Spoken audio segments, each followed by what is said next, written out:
Asia cup 2025-এর এরই মধ্যেই পর্দা নামল। এশিয়া কাপ 2025 এর এরই মধ্যেই পর্দা নামল ইন্ডিয়ার এশিয়া কাপ জয়ের মধ্য দিয়ে।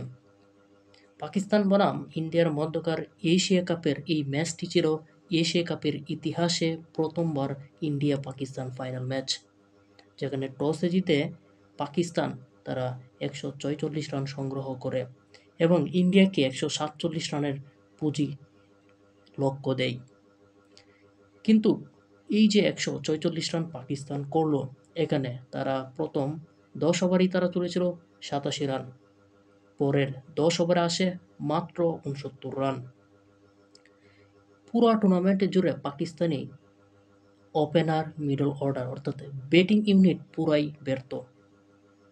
বোলিং ইউনিট মোটামুটি কিছু কিছু ম্যাচে কামব্যাক করেছে, কিন্তু তাদের ব্যাটিং ব্যর্থতা পুরো টুর্নামেন্ট জুড়েই দেখা গিয়েছে। ঠিক আজকে যেহেতু 10 ওভারে 87 হয়েছিল, সেটা অনায়াসেই 180 থেকে 190 হওয়ার কথা, কিন্তু মিডল অর্ডার এবং লেট মিডল অর্ডার পুরোই ব্যর্থ। তার মধ্যে যে শুরুতে যে সাহেবজাদা ফারহান তাদের ওপেনার, পুরো টুর্নামেন্টেই অন্যান্য ব্যাটারদের তুলনায় তিনি বেটার ক্রিকেট খেলেছে। আজকে তিনি দুর্দান্ত একটা হাফ সেঞ্চুরি হাঁকান। আর এই সাহেবজাদা ফারহান এই টুর্নামেন্টে 3বার ইন্ডিয়ার সাথে পাকিস্তানের মুখোমুখি হয়েছে এবং 3বারই জাসপ্রীত বুমরাকে 3টি ছক্কা হাঁকিয়েছে। অর্থাৎ প্রত্যেকটি ম্যাচে মিনিমাম একটি করে ছক্কা হাঁকিয়েছে জাসপ্রীত বুমরাকে।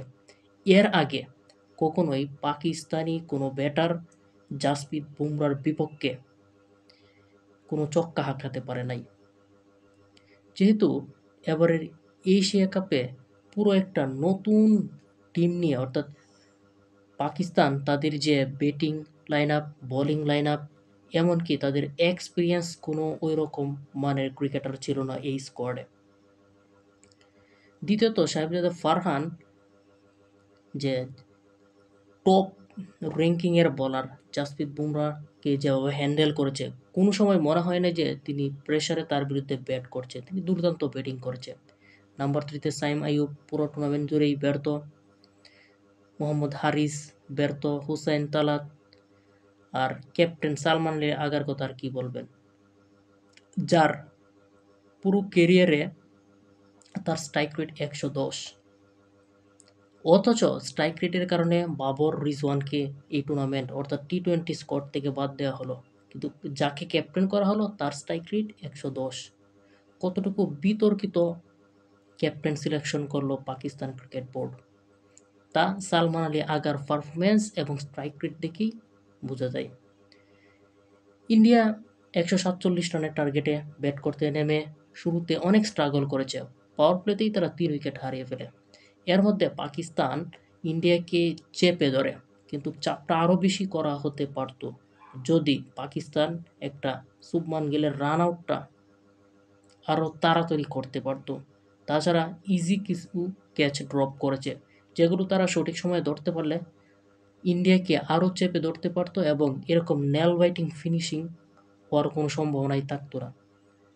যাই হোক, শেষ পর্যন্ত ইন্ডিয়া বিরাট কোহলির একটা যে অভাব ছিল দলে, সেটা তিলক বার্মা পুষিয়ে দিয়েছে। তিনি একাই 69 রানের একটা ইনিংস খেলেন এবং দলকে ম্যাচ জেতাতে সহায়তা করেন।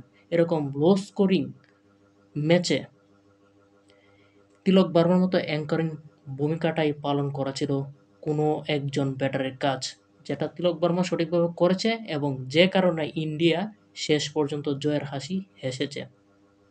অপরদিকে পাকিস্তানি বোলারদের মধ্যে একমাত্র হারিস রৌফ 3 ওভার 4 বলে 50 রান দিয়েছেন। তার কারণে মূলত ইন্ডিয়া ম্যাচে কামব্যাক করেছে। তিনি তার হারিস রৌফের তৃতীয় ওভারে 17 রান দিয়েছে। লাস্ট ওভার যখন তিনি 10 রান ডিফেন্ড করতে এসেছে, তখন তিনি 4 বলে 10 রান দিয়ে দিয়েছে। অর্থাৎ হারিস রৌফ এই ম্যাচে অন্ততপক্ষে পাকিস্তানকে হারাতে অনন্য ভূমিকা রেখেছে। তাছাড়া তাদের ফিল্ডিং সাইড, বোলিং সাইড মোটামুটি ভালো ছিল, যদিও বেশ কয়েকটা ক্যাচ ড্রপ করেছে। আর সবচেয়ে মজার বিষয় হচ্ছে এই টুর্নামেন্টের ফাইনালটা আসলে পাকিস্তান খেলার কথা ছিল না, এটা বাংলাদেশ নিজের হাতে ধরে তাদেরকে ফাইনালে তুলে দিয়েছে। যে জায়গায় আজকে ফাইনাল আমাদের খেলার কথা ছিল। যাই হোক, কি আর করা, শেষ পর্যন্ত যা হবার। ইন্ডিয়া পুরো টুর্নামেন্ট জুড়েই দুর্দান্ত খেলেছে। তারা 7 ম্যাচের 7টিতেই জয়লাভ করেছে। এখন পর্যন্ত একটি ম্যাচও হার নাই। আর যার ফলাফল এশিয়া কাপের চ্যাম্পিয়ন। Congratulation India team.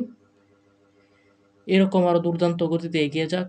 এবং এই টুর্নামেন্টে অনেক কিছু সমালোচনা হয়েছে বা অনেক বিষয় নিয়ে সমালোচনা হয়েছে, যেগুলো ক্রিকেট দর্শক হিসেবে বা ক্রিকেট প্রেমী হিসেবে কখনো এগুলো মেনে নেওয়ার মতো না।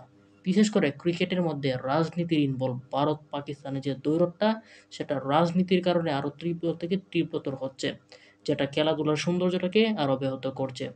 আশা করি আইসিসি এই বিষয়ে সঠিক পদক্ষেপ গ্রহণ করবে এবং ভবিষ্যতে এইরকম ভারত পাকিস্তানের ম্যাচে যে ঘটনাগুলো ঘটেছে সেগুলো হ্রাস করার চেষ্টা করবে।